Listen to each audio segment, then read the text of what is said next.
tayo'y magkaisa. Isang verso sana, ang mahirap ay may pag-asa.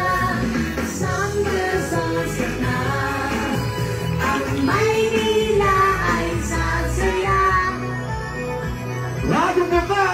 Lago Maynila! Sa Landas Bukid, magpalakpakan na kasamang iyawan ang susunod na Maynila! Eka nga, paisa lang! Elesan, Versosa! Isang verso sana, ang kaisa. isang verso sana, ang mahirap ay may pag-asa.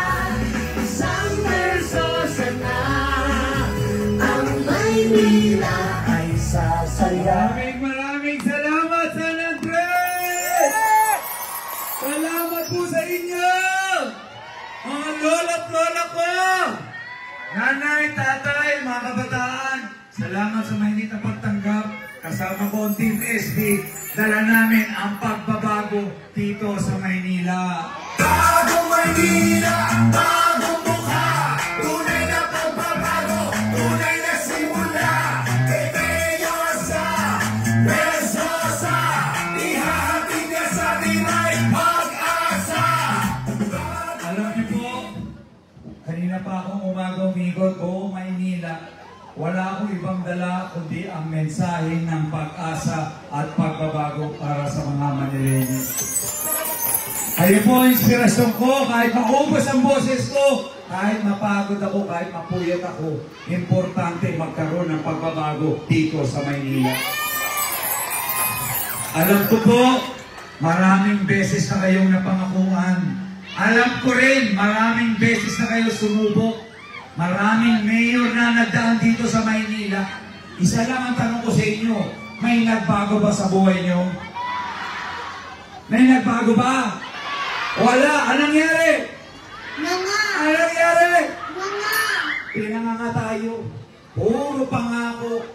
Sabi, pauul na rin ang Maynila. Pero sila lang ang yumaman. Kailangan ako ng tunay na pagbabago. Ano Nay? Binulsa? Binunsay! Kaya nga, Manila is not for sale. Huwag na natin hayaang ibenta ang Maynila. Manila is not for sale. Manila is not for sale. Manila is not for sale. Manila is not for sale. Grabe ang ginawa sa atin.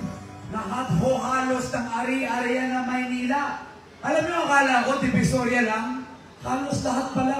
Paaralan, palengke, basketball court, fire station. Kaya ako nandito eh. Kasi dapat yung mga pag-aari na yan, naging pabahay na sana sa inyo yan. Naging hospital na. Naging eskwelahan na. Anong nangyari? Wala. Saan napunta yung pera?